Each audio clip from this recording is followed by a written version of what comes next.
Olá, como estamos a aguentar o frio? Trouxe aqui um novo episódio para aquecer a alma. Este mês a Voz é um jornalista, mais concretamente da área da cultura. Com tudo aquilo que tem passado no mundo da comunicação social, é importante dar uma voz a alguém da área. Este jornalista tive o prazer de conhecer em 2017 na Covilhã e chegou o momento de finalmente conversarmos. Falámos sobre a sua experiência no meio, o que é um jornalista, quais as suas ambições e como tem sido tornar-se freelancer.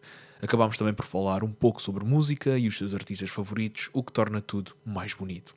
Espero que gostem deste episódio. Obrigado por teres aceito o convite. Uma das primeiras perguntas que eu faço a toda a gente no meu podcast, visto que se chama Voz, é: quero que tu te identifiques sem dares a conhecer a tua identidade. Ou seja, como é que te identificarias sem dizeres o teu nome? Ok, sou um rapaz de Estarreja, um rapaz humilde de Estarreja. Essa bela terra. Sim, que ao contrário do que muitas pessoas pensam, não é a terra que cheira mal, porque isso é cacia. Ok. Isso é algum despique entre as duas? Ou... Não, é só porque há uma história, há um sketch dos Gato Fedorento, que eles dizem que, ou é um sketch ou uma música, já não sei, mas eles dizem que Estarreja cheira mal. Eu acho que é uma música. É uma das músicas okay. que falam disso, sim. Mas não é Estarreja, apesar de Estarreja ser muito poluente, não cheira mal. Ok. A terra que cheira mal é umas estações de comboio à frente, que é Cacia, que tem a fábrica de papel. Ok. Pronto, lá é que é terrível. Por acaso eu lembro-me foi há relativamente pouco tempo, fui para o Porto com os meus pais de carro, passámos ao pé de Estarreja e por acaso o meu pai disse: está a cheirar mal, devemos estar a passar ao pé de Estarreja. Portanto, até as camadas mais idosas da nossa sociedade já identificam Estarreja como... É que sabe, aquilo também é complicado porque a terra literalmente ao lado é uma vila, que é onde moram, ou freguesia, não sei bem, que é onde moram os meus avós, que é Salreu, e aquilo é uma terra de agricultores. Então tens muitos campos cheios de estrume, porque tens também muito gado, principalmente de vacas e assim. Okay. Pronto, mas lá está, é Salreu, é sempre a área ao lado, não Estarreja. Ok, portanto, para futuras considerações, Estarreja não é assim tão mau a nível de cheiro. Ok. É boa se calhar outras coisas, cultura, gastronomia, nem por isso? Não, tem muita pouca coisa boa. Ok, pronto. Por isso é que uma pessoa fica lá, não é? Faz vida lá. Pois, lá, infelizmente, Malta Nova é muito raro. É uma cidade a envelhecer, cidade? Pode-se considerar cidade? Sim, é cidade, okay. é cidade. É uma cidade a envelhecer, não? Sim, sem dúvida. Tens a malta que fica, normalmente aquele pessoal da nossa geração, pronto, não foi para o ensino superior e acaba por ficar a trabalhar nas fábricas, okay, lá ao lado, pronto, e malta mais velha que acabou por continuar por lá. E tu vieste, pronto, primeiro foste para a Covilhã para estudar? Sim, eu estudei lá Ciências da Comunicação. Esse belo curso que eu próprio tirei no Algarve. Ok. Eu por acaso na Covilhã eu gostei bastante do curso, eu sou muito fã da Universidade da Beira Interior. Infelizmente não me via lá morar, porque a malta da nossa profissão aquilo... É um bocado como o Algarve, não tens propriamente sítio para trabalhar. Ou tu tens, lá está, aquela sorte de estares numa das redações à distância da RTP e assim que existe no Algarve. Sim. Que são já por si só muito pequenas, então a contratação é quase nula. Uhum. Vais lá fazer uns pescados, se for preciso. Pois, exato. Ou então esquece, tens que ir para outro sítio, por isso é que estamos aqui em Lisboa. Sim, não sei se depois tens aqueles jornais mais da terrinha, por exemplo, lá tinhas o jornal do Fundão, se não estou em erro, mas pronto, se calhar se fores um bocado mais ambicioso e quiseres fazer coisas maiores... É um bocado mais complicado ficar nesses jornais, porque sim, muitas vezes quem trabalha aí é mesmo por prazer, não é uma questão de carreira são aqueles que já estão lá há anos. Exato.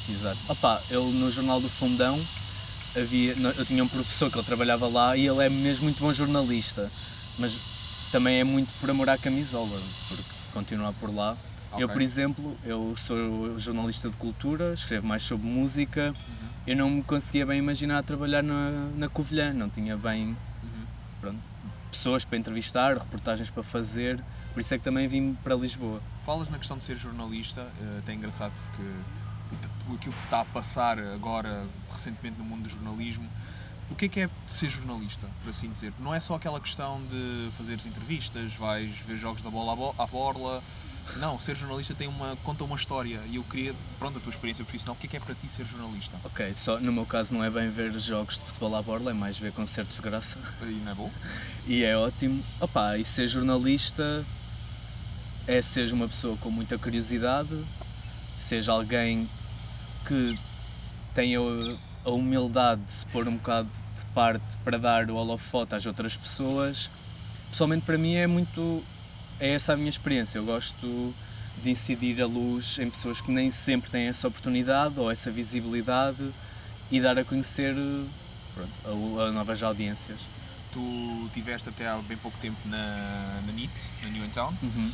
Como é que foi essa experiência? Porque a NIT é um meio de comunicação um tanto curioso. Eu sei que eles fazem parte do grupo IOL, que é também onde está a TVI, os sites da TVI e tudo mais, se eu não estou em erro.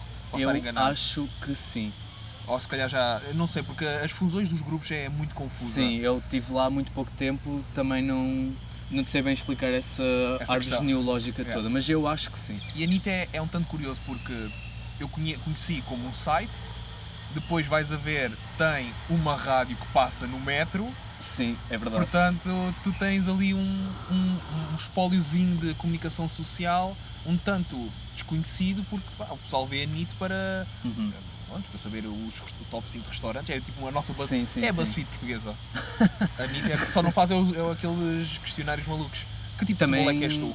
Também fazes questionários. Eu fiz o questionário. Não era bem um questionário, era mais um top para descobrir qual era o melhor filme da Disney para a população portuguesa. E qual é que era?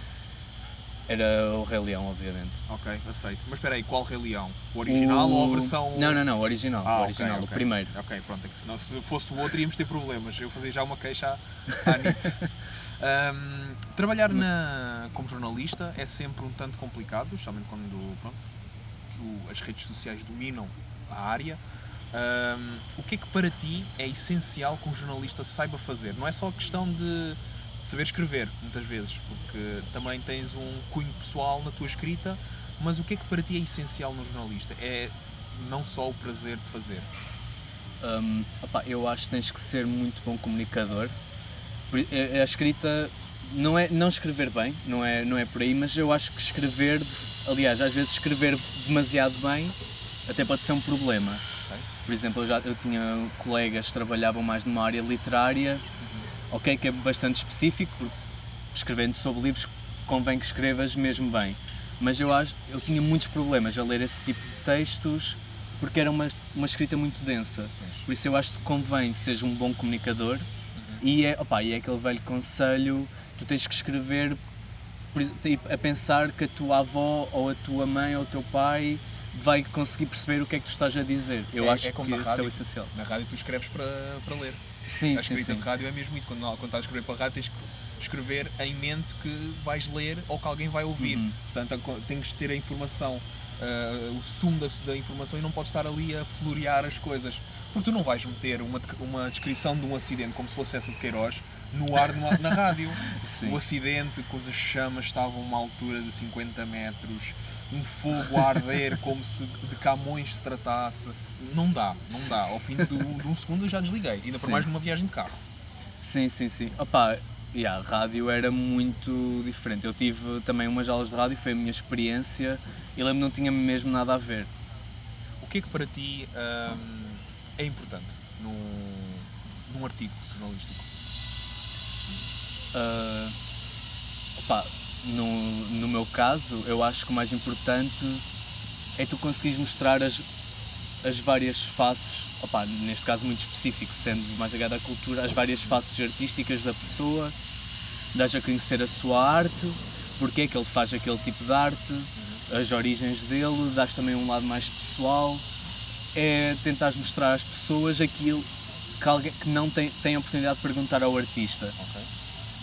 Okay. Achas que as redes sociais são importantes na tua e na nossa área da comunicação social, ou achas que acabam por trazer também algumas dificuldades que uma pessoa só vai descobrindo ao longo do tempo? Sim, uma faca de dois gumes.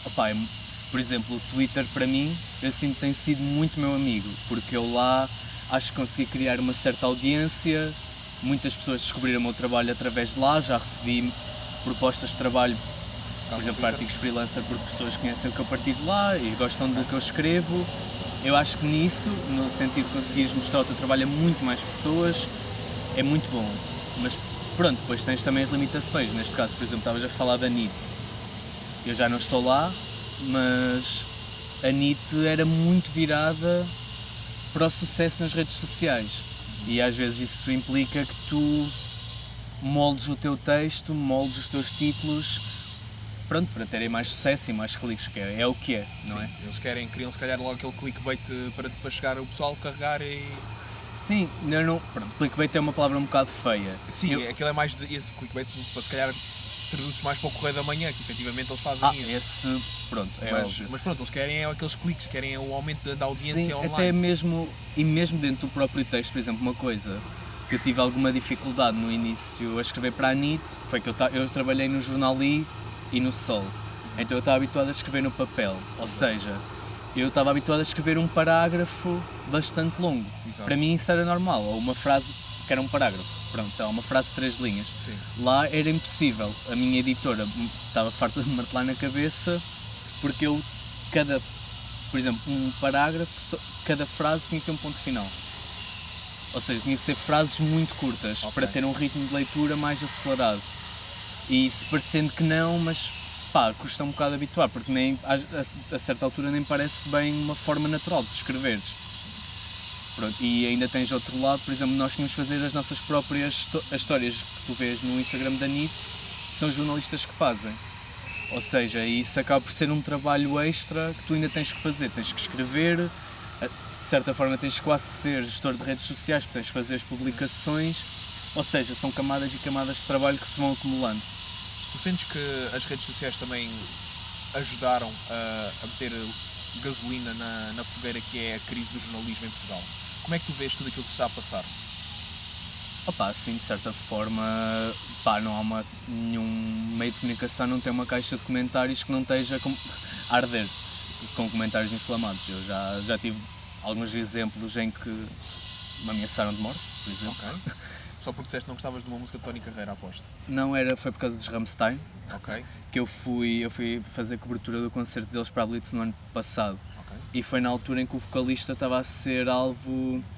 Estavam a dizer que ele tinha violado umas raparigas, não sei o quê, pronto. Eu por acaso até cheguei a ler sobre isso e fiquei tipo um tanto chocado, mas lá está, eu não gosto muito de estar a entrar em comentários sobre isso porque efetivamente eu gosto de algumas músicas, Ok, sim, mas não... ao mesmo tempo não gosto daquilo que aconteceu e eu acredito Claro, que ele tenha claro. feito aquilo, sou honesto. Isto é opinião pessoal.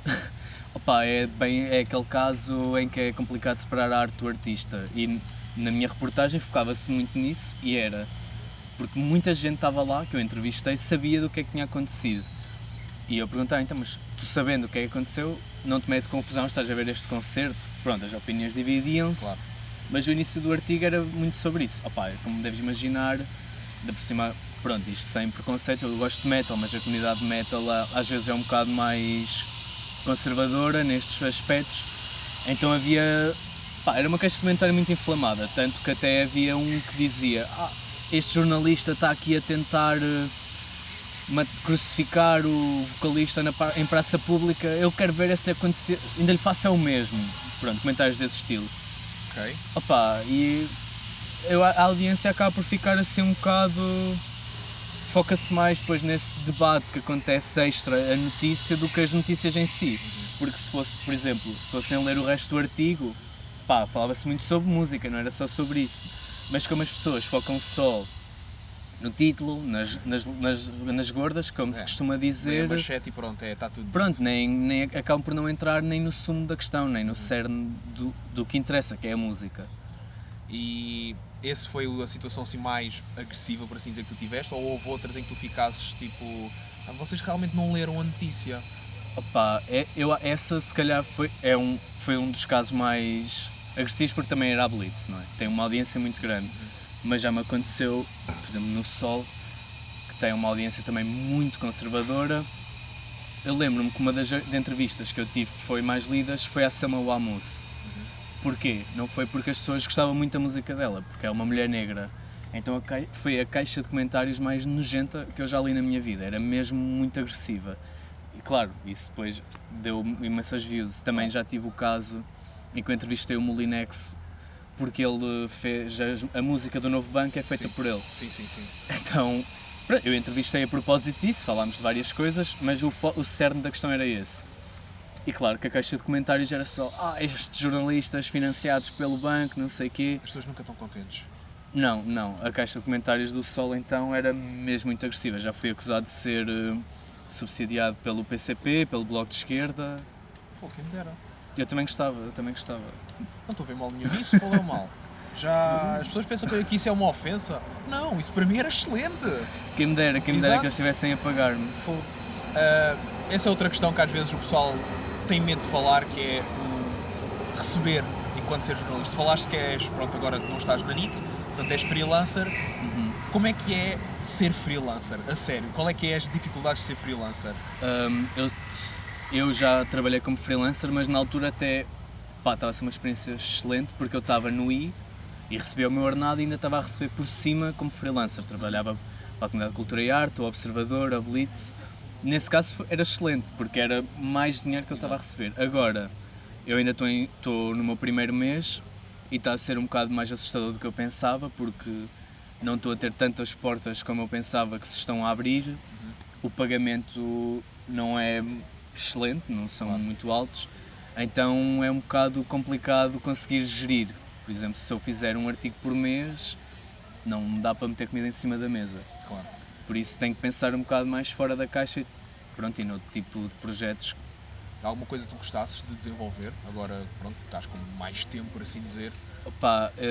Eu tenho algumas ideias na caixa. A maior que eu estou a ter agora e que é o que me está a dar, onde estou a ocupar mais o meu tempo, eu estou a começar a escrever um livro. Ok. Que é sobre as dificuldades dos músicos da nossa geração, especialmente financeiras, como é que é começar uma carreira de música em Portugal, como é que é lidar com ter 2 empregos, como é que se faz a gestão de arrendar um espaço para ensaiar. Para já, esse é o meu projeto principal. Estou a começar a arrancar, a fazer as primeiras entrevistas, mas pronto, também há outras coisas que eu gostava de fazer. Também gostava, se calhar, de criar um podcast também, ou uma série para o YouTube. Queres ser o Anthony Fantano português? Não tenho bem... Eu acho que nós fazemos coisas um bocado diferentes, que ele é mais ligado para a crítica pura e dura. Eu não tenho tanto interesse em fazer esse tipo de trabalho. Lá está, era o que eu tinha falado. Eu gosto mais de dar a conhecer as pessoas, gosto mais de um registro de entrevista. O que é que para ti faz um bom artista? Daqueles que tu entrevistaste agora, que tu ficasses, ok, ele ou ela tem qualquer coisa que lhe faz diferente dos outros. Ok, eu espero não sair um bocado da tua questão, mas eu acho que há 2 planos. Eu acho que tu tens artistas, e o que às vezes é o que acontece muito, por exemplo, nos meios de comunicação, tu tens artistas que dão ótimos entrevistados, têm uma ótima história de vida e fazem uma arte muito interessante, porque, por exemplo, o que tem acontecido muito em Portugal, sei lá, com o Pedro Mafama, com a Ana Osiris, a Ana Lua Caiane, tens malta que pega na música contemporânea e mistura com música tradicional.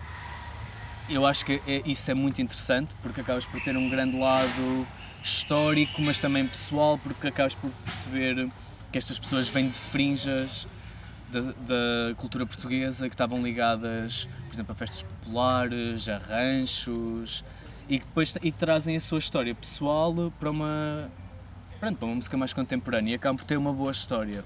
Nem sempre me identifico muito com o que estes músicos fazem, mas acabo por dar o braço a torcer por ter uma história muito boa para contar.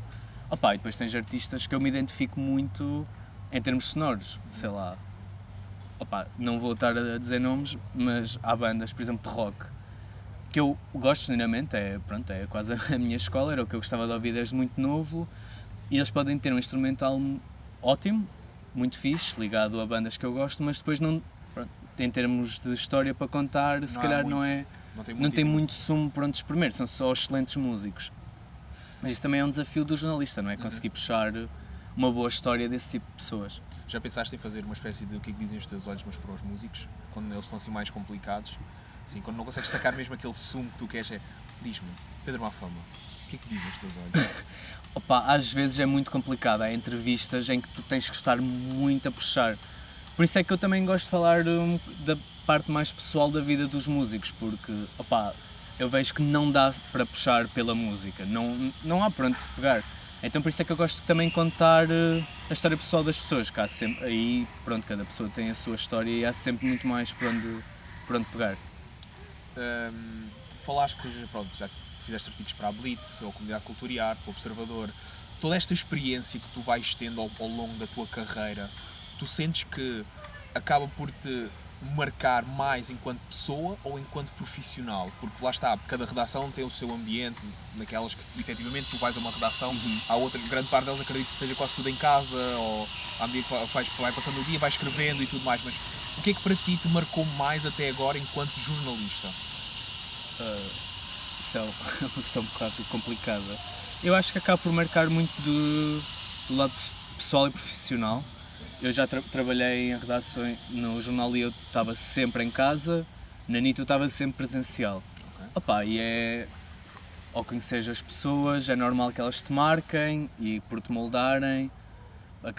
Profissionalmente então, pronto, ao trabalhares com diferentes editores, de diferentes jornalistas, acabas por ganhar sempre algum estofo, ouves um conselho que te vai marcando a tua forma de escrever, a tua forma de falar com pessoas, a tua forma de abordar artigos.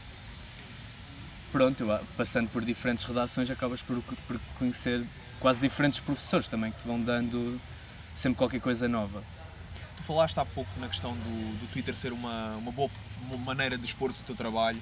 Tu sentes que essa é a melhor plataforma para quem está a querer começar uma carreira de jornalista? Ou tu achas que, pronto, por exemplo, tu tens jornais online, como é o caso do Comunidade de Cultura e Arte e o P3, que aceitam artigos de pessoas que não são propriamente jornalistas, é pessoas que escrevem algo, eles pronto, abrem as portas para a pessoa expor o seu trabalho. Tu sentes que esses jornais acabam por ser uma melhor ferramenta do que as redes sociais? O que é que tu achas que acaba por ser melhor para as pessoas que queiram começar a fazer jornalismo, seja o qual for? Eu acho que é uma porta se calhar um bocado complicada para quem não vem da área e que também implica que eles se esforcem se calhar um bocado mais. Opa, sim, sem dúvida que, por exemplo, começar um projeto como o teu, não é? Independente, mais do it yourself, eu acho que tem que ser por aí, porque também não é bem fácil entrar. Queres que faça uma pausa que está a passar aqui um avião? Não, podes falar à vontade. Isto é pá, deixa estar, é para o pessoal pensar que nós estamos numa zona extremamente movimentada, aqui no centro da Gulbenkian. Mas eu espero não estar a sair um bocado da tua questão, mas eu acho que esse pessoal que vem de uma área diferente é um bocado mais complicado. É, por exemplo, não sei se conheces o Miguel Rocha. Pronto, ele é muito bom jornalista, mas ele não estudou jornalismo. Mas ele foi alguém que se esforçou imenso e tem o playback, criou o seu próprio blog. Eu acho que acaba por partir um bocado mais daí, porque também, por exemplo, tu vens de informática e de repente queres mandar o teu currículo ou mandar textos para uma redação.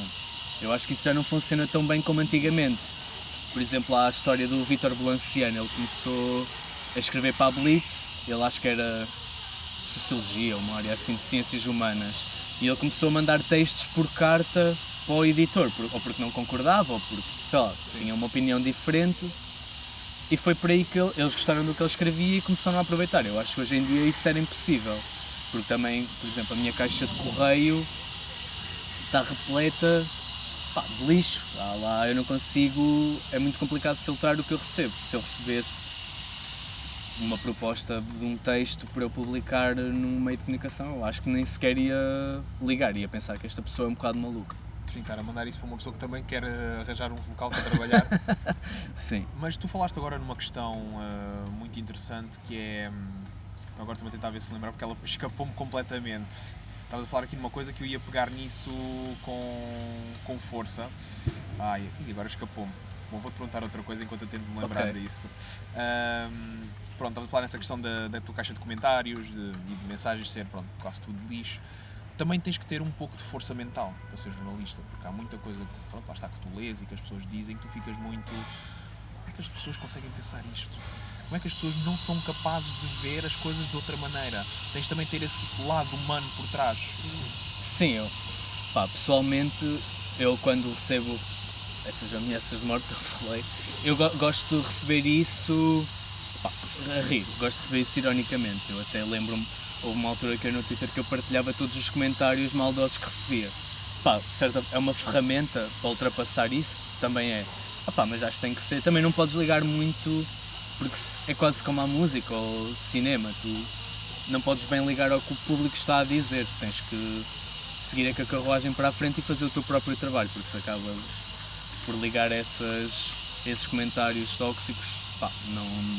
não estás na profissão errada. Porque as pessoas, lá está, tu acabas sempre por, eu falo por mim, eu também tirei ciências da comunicação, nunca cheguei a ir para a área do jornalismo porque, não sei, nunca me puxou tanto, gosto de ler jornais, gosto de ler artigos, gosto de ver as notícias, gosto de ver as pessoas a fazerem reportagens, eu fazê-las é um bocado mais tremido.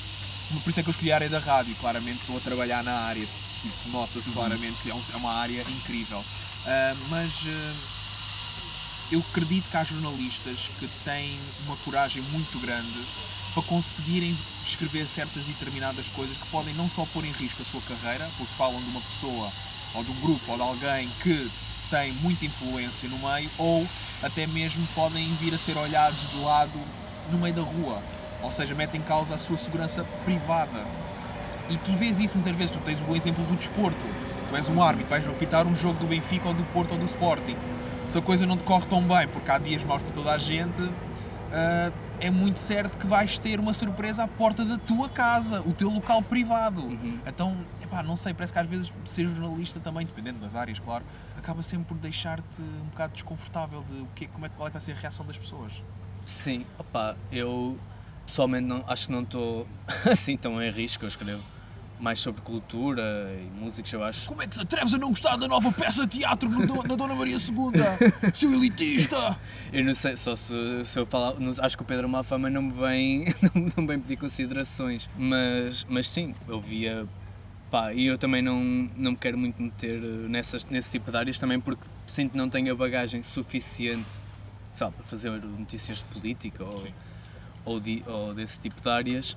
Mas via colegas, sei lá, tem colegas que entrevistaram o André Ventura, acho que é preciso teres também um grande estômago para ires falar com um político desse estilo. Opa, eu tenho muito respeito por esse tipo de jornalistas. Não era algo que eu gostasse de fazer. Mas é isso que ia perguntar, se conseguias falar com essa pessoa. Sobre cultura, claro. Conseguias lhe perguntar como é que foi o seu rap do Spotify do ano passado? Opa, eu acho que era giro, mas eu preferi manter a distância. Depois de teres dito que não te importavas de ser subsidiado pelo PCP ou Bloco de Esquerda, acho que é melhor. Opa, o único político com quem estive mais perto de falar foi o Adão Pedro e Silva e foi a comentar as playlists. Adão Pedro e Silva, eu acho que troquei a ordem dos nomes. O Ministro da Cultura. Sim, eu acho que troquei a ordem Adão, do nome dele. Pedro Adão e Silva. É Exatamente, eu troquei a ordem. Pá, o mais perto que eu tive foi a comentar as playlists dele e ele, sempre pensei que ele fosse mandar-me uma DM a elogiar os artigos, mas nunca estive perto disso. Portanto, mas pode acontecer agora que já não é, já deixou de ser ministro, pode ser que esteja um bocadinho mais solto para o fazer. Espero, eu ainda estou à espera do comentário dele. Mas eu acho que é também um bocado perigoso, especialmente, por exemplo, o André Ventura, não é? Uma pessoa de extrema-direita, eu acho que fazer um artigo desse género com ele, opa, é estar a dar-lhe uma exposição e até um lado humano que eu acho que a comunicação social deve ter uma preocupação em oferecer. Mas é os próprios meios de comunicação social que acabam sempre por lhes dar esse palco, por assim dizer, ou seja, indiretamente sim. Não dizem que é um perigo, mas ao mesmo tempo são os primeiros ao mínimo acontecimento, estarem lá com as câmaras a filmar. Claro. Então, como é que nós conseguimos balançar isto? Ou seja, como é que nós conseguimos dizer às pessoas, atenção, isto está a acontecer, há um perigo de extrema-direita a surgir em Portugal, mas vamos mostrar tudo, dando-lhes destaque. Uma pessoa fica um bocado, como é que isto é possível? Qual é a necessidade Opa, eu percebo que seja complicado gerir, até porque, por exemplo, escrever sobre o André Ventura dá dinheiro, dá cliques, dá visualizações, é óbvio que isso vai acontecer. Mas pronto, é preciso ter também um bocado de estômago, dar-lhe se calhar menos tempo de antena, dar o tempo de antena suficiente. Mas pronto, isso também são outro tipo de discussões, como é que se consegue repartir este bolo por todos esses políticos. Claro. Opa, é complicado. E entretanto lembrei-me da pergunta que eu te queria fazer. Okay. Uma das coisas que também marca os meios de comunicação social hoje é a presença de pessoas que não são propriamente, e como tu falaste há pouco, às vezes é muito complicado tu teres uma formação diferente da de jornalista e de repente seres jornalista. Mas ao mesmo tempo, aquilo que se vê muito é pessoas a entrarem nos meios de comunicação social, sejam rádio, televisão, jornais, que por terem algum tipo de impacto nas redes sociais, automaticamente são Ok. chamados. Os ditos influencers acabam por ser sempre uma Certo. presença nos meios de comunicação social. Como é que tu, uma pessoa que estudou e que trabalha para conseguir ter uma vida com base naquilo que tu estudaste e que tu gostas, que uma pessoa que simplesmente tem, só porque tem 100 mil seguidores no Instagram ou no Twitter, por assim dizer, assume um lugar que poderia ser para ti só porque, pronto, traz pessoas. Ok, eu acho que, por exemplo, o meu lugar, à partida, não estará em risco. Eu acho que um influencer não vai estar num jornal a escrever, mas, por exemplo, tenho colegas que estudaram, sei lá, tiraram aqueles cursos de televisão para serem apresentadores. Eu acho que aí, se calhar, é mais um murro no estômago veres. Pá, por exemplo, eu acho que isto é mais caso de apresentadores de Big Brother, e assim, é fora de jornalismo, mas acaba por ser... Pessoas que efetivamente, pronto, quase estudaram esse para caso. aquilo. Sim, e acabam por ser afastadas só. Mas isso também acontece na televisão, não é? Por exemplo, tens influencers que... Acho que foi o caso do Cássio Morangos com Açúcar, se não estou em erro, que eles pediam às pessoas para ter um X número de seguidores para entrar na telenovela. Exato. Acho que até já há entrevistas de trabalho que as pessoas perguntam mesmo qual é que é o alcance do teu Instagram. Ou seja, isso chegou a uma parte que é mais importante do que propriamente no teu O teu currículo estar talento lá, em si, aquilo exato. que tu já fizeste. O que é que já fizeste? Olha, fiz isto, aquilo.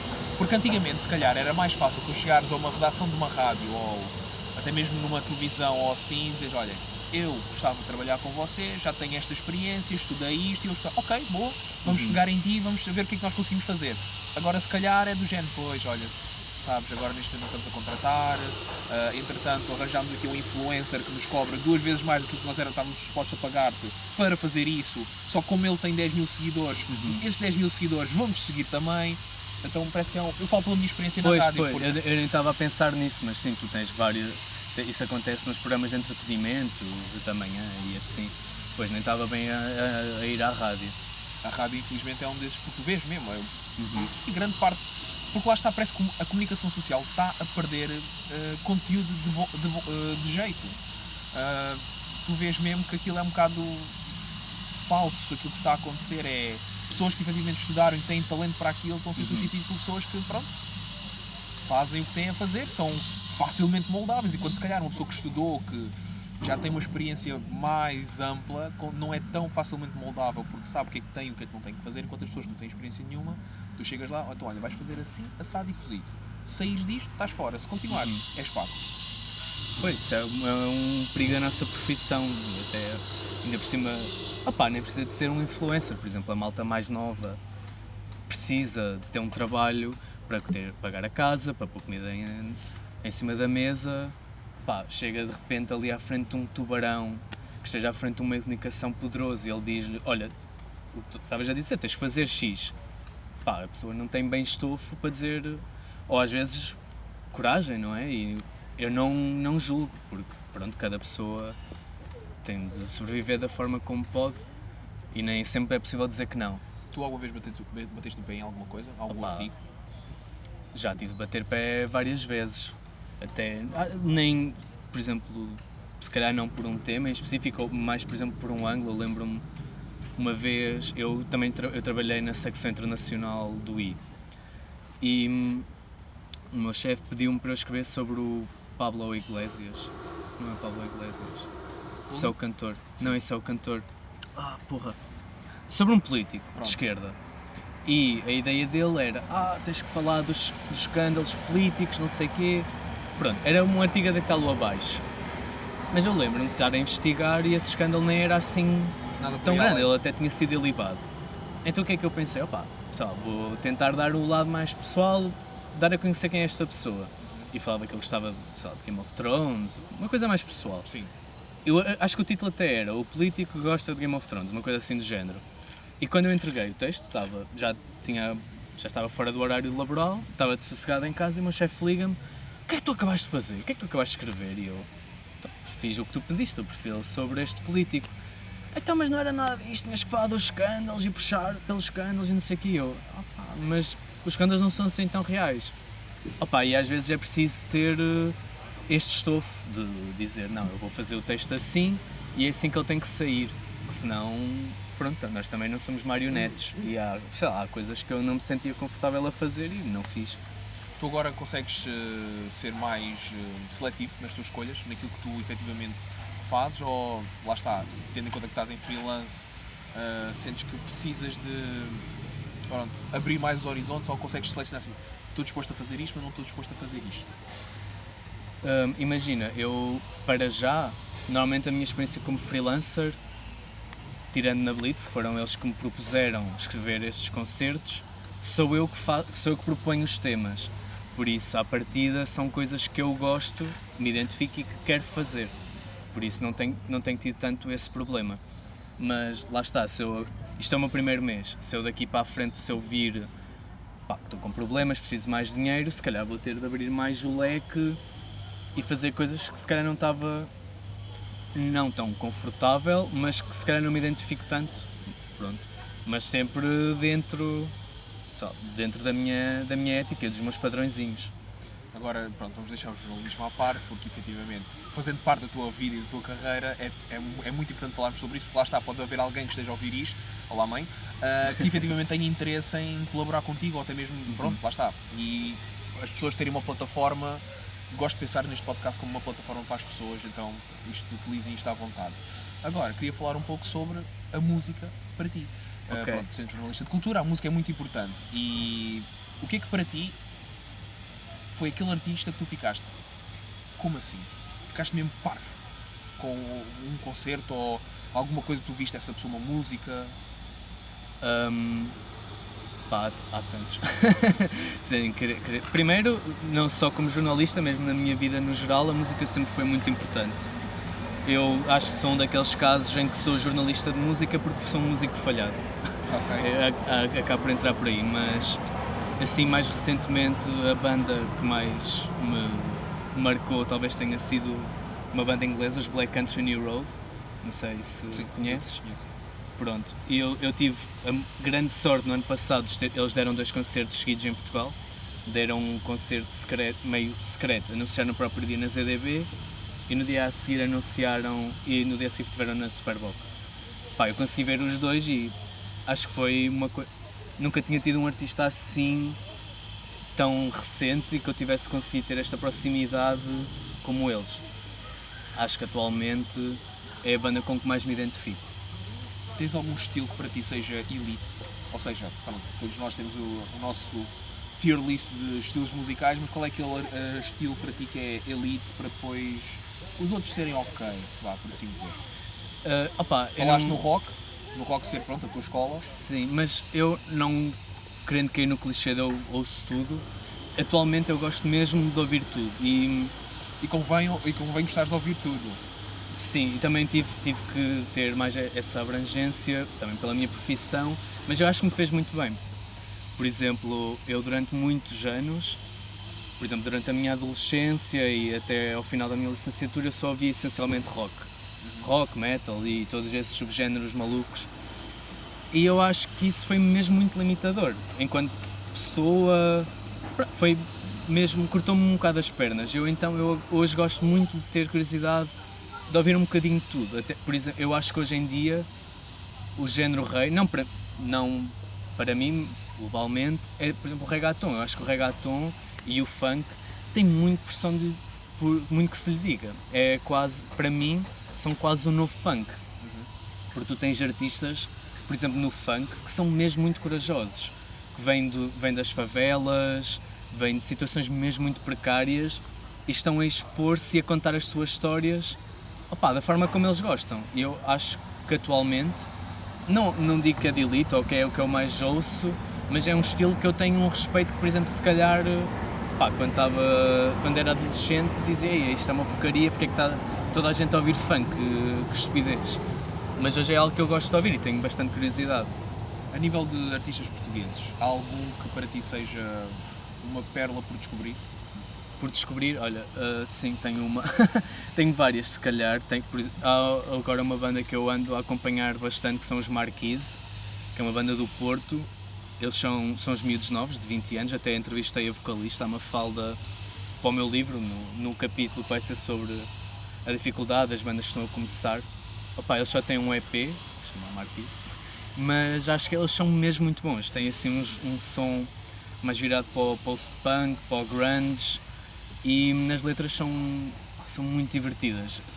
Acho que suponho que seja uma Mafalda a escrever e é sempre do ponto de vista da mulher, de uma jovem mulher, a ter de lidar com o machismo, a lidar com rapazes, e acho que eles safam muito bem, e acho que para mim são a próxima grande cena da música portuguesa. Algum artista que tu gostasses de ver ao vivo ainda? Português e internacional.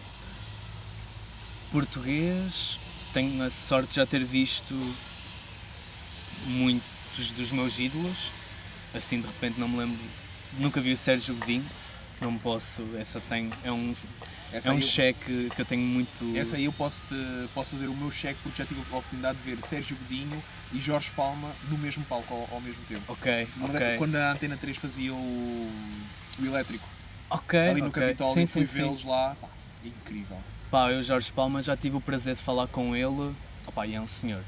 Foi um dia muito especial. O Sérgio não tive prazer nem de o ver, nem de me cruzar com ele. Opá, internacionalmente ainda falta-me ver uma das minhas bandas favoritas, falta-me ver os Flaming Lips. Flaming Lips? Ok. Eu sei que tu também és um grande adepto do King Gizzard and the Lizard Wizard. Sim. Que eu lembro-me de nós na altura, quando nos conhecemos há alguns anos atrás na Covilhã, teres falado sobre isso. Não é uma banda que eu provavelmente ouça diariamente, mas já há algumas coisas que efetivamente gosto, então respeito a escolha da banda. Sim, epá, na altura, isto nos meus 20 anos, eu era completamente fanático, era louco. Já tive a sorte de os ver, sabe, imensas vezes. Infelizmente nunca consegui falar com eles, mas também era um objetivo, gostava bastante. Estás a uma DM de distância, não custa nada, não é? Sim, não sei se ele ia responder, deve ter tantas por abrir, mas gostava bastante de conhecer. Pronto, olha, vamos também terminar por causa do barulho dos aviões e porque também não quero ocupar o teu tempo, mas uma última pergunta que eu te queria fazer. O que é que dizem os teus olhos? Não, é melhor não. Isso é um bocado clichê. Não, mas eu queria te perguntar o melhor conselho que tu podes dar a alguém que queira seguir jornalismo ou até mesmo escrita recreativa sobre música ou sobre cultura. Qual é que é o melhor conselho que tu gostavas que também te dessem a ti na altura? Boa pergunta. Opá, eu acho que um dos melhores conselhos que já me deram foi precisamente o Vasco Câmara. Foi na altura quando eu estava a fazer a minha tese e estavam a entrevistar e ele estava a explicar porque é que o Y existia, porque é que eles tinham tanto prazer em fazer aquilo, e era precisamente em incidir a luz em pessoas que nem sempre têm. Eu acho que para mim, no meu ponto de vista, eu acho que o jornalismo é muito isso, é incidir a luz em pessoas que têm muito para dizer e querer ter a curiosidade e a vontade de mostrar pessoas a outra audiência. Pá, não sei, eu acho que esta não é bem um conselho, mas é se calhar mais um mote, mas é sempre algo que eu gosto de ter presente. Ok, e com esta terminamos. Olha, muito obrigado pela conversa e espero mesmo que continues a escrever artigos que são incríveis, vale mesmo a pena. Obrigado.